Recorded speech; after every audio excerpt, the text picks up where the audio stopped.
Alrighty, today guys I'm going to be teaching you how to play the Interlude from Metallica's One.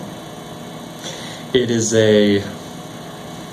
like a dreamlike state, like Joe Bonham is reminiscing about his childhood. It's very innocent sounding, but it's slightly melancholy at the same time. I'm going to play it for you, and again, as always, if you want to just slow down the playback and learn it that way, that's cool, but I'm going to be breaking it down after this.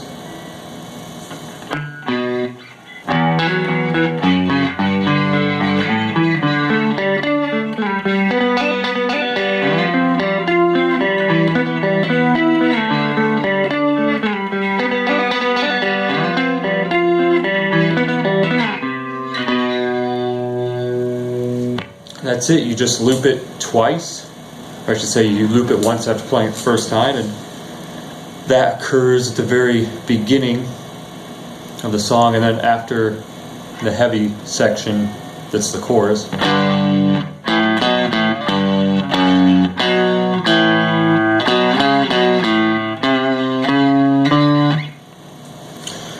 So basically, you're going to start by plucking this bad E string. You're going to come down to the D string onto the 2nd fret. You're going to do a hammer-on onto the 4th while the E is still playing.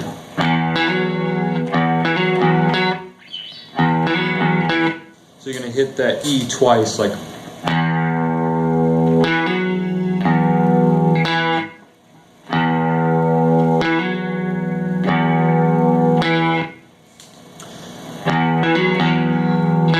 After you hit it the second time, you're going to land back on the 2nd fret.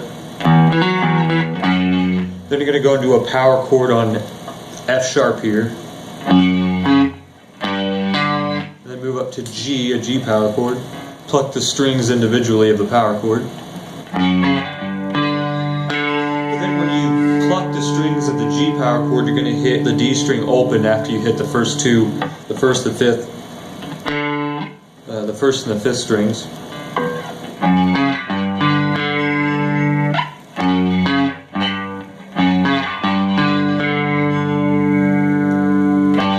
Then you're going to hit that 3rd fret on the E, so you're going to hit the G, where you slide up to A.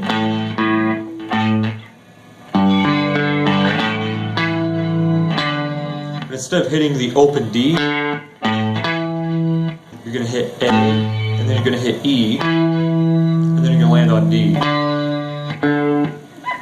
But that's going to be on the A string on the 5th fret here. You're not going to stop, you're going to keep going, and you're going to start this pattern on the D and G strings. It's going to be, you're going to be playing the individual notes of a 4th. So this is what we got so far.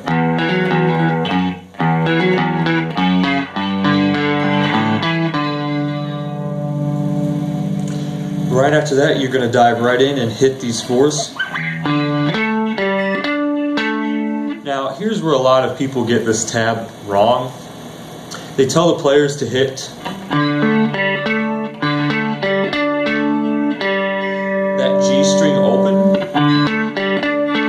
but that's not what's happening. If you actually listen to the isolated guitar tracks in One, you're actually sliding your fingers down, like that.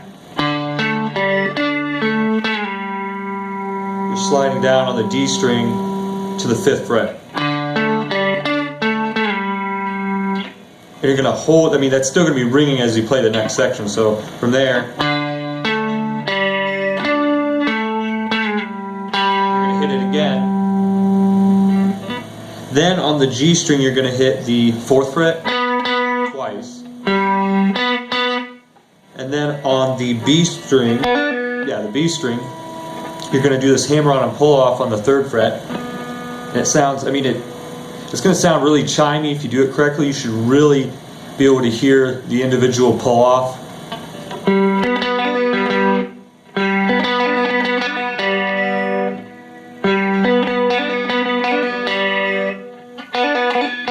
So you're gonna really emphasize it like that.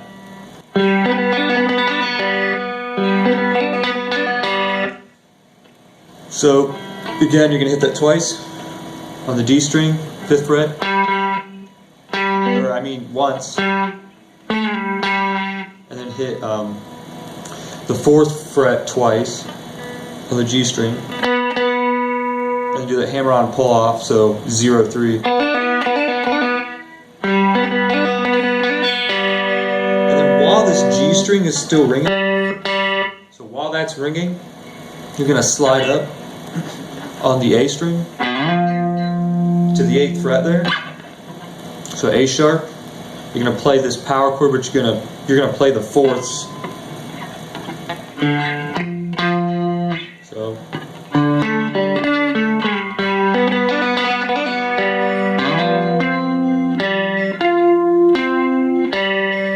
this time you are going to play that G open though.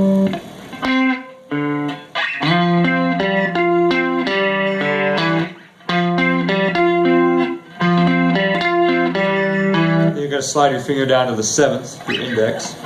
It's going to be ringing the whole time.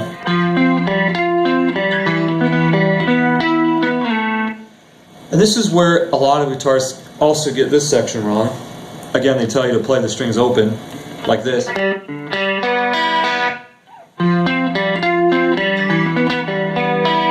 And that's not correct either, because you can hear James sliding down.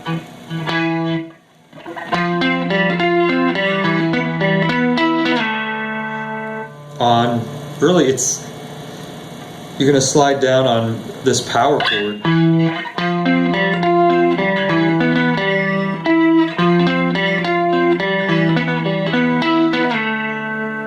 going to slide down on the D string and on the A string. You're going to go from the 7th to the 9th to the 5th to the 7th.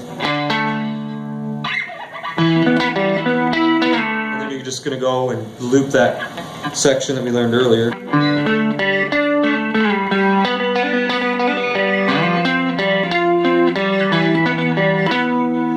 you're going to play it exactly the same way, except this is the way you're going to end it.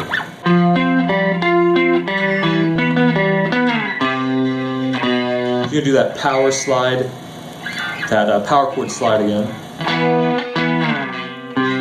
Except you're going to slide down to the C power chord. Play B individually before you start the verse riff.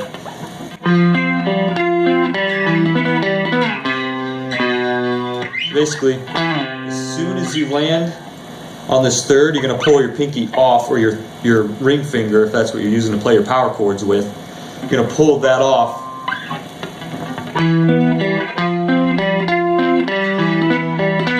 Like that.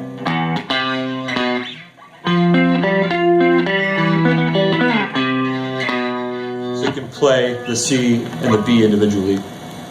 So I'm going to play it for you again one more time, and I'll play it very slow, because if you're an intermediate player, this is going to be difficult, but if you're a beginner, this is going to take you, it could take you a couple days. I mean, you just got to remember when it comes to the alternate picking that you should anchor your pinky.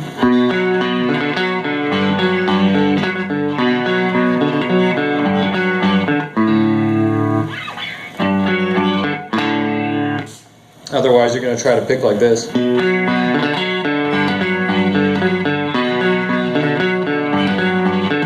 it's harder to control that.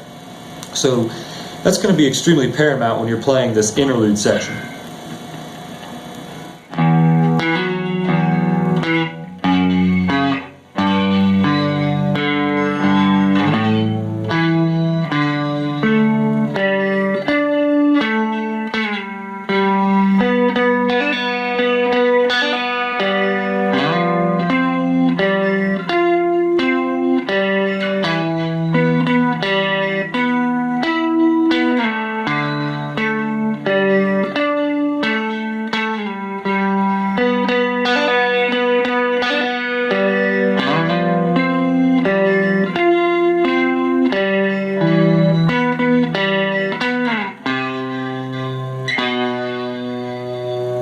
And there you have it. You know, it's unfortunate that a lot of people dive in and they try to teach these guitar lessons, and they try to teach people the correct way of how to play these Metallica songs and these Metallica riffs. And you know, a lot of them just listen to the song as it is on the album with the full mix instead of, I mean, my secret is I listen to the guitar tracks from Guitar Hero uploaded to YouTube and I dissect them. I mean, that's as far as I'll go with exposing that secret. I mean, I do a little bit more than that, but you can also check out live videos of James playing and stuff like that. But hope you guys enjoyed this. You know, One is, again, it's one of those introspective pieces of music that, again, is a spiritual journey. And Justice for All was a dark, brooding spiritual journey for Metallica, a real record of mourning, a lot of rage and depression because of the death of Cliff Burton. But again, hope you guys enjoyed, and God bless.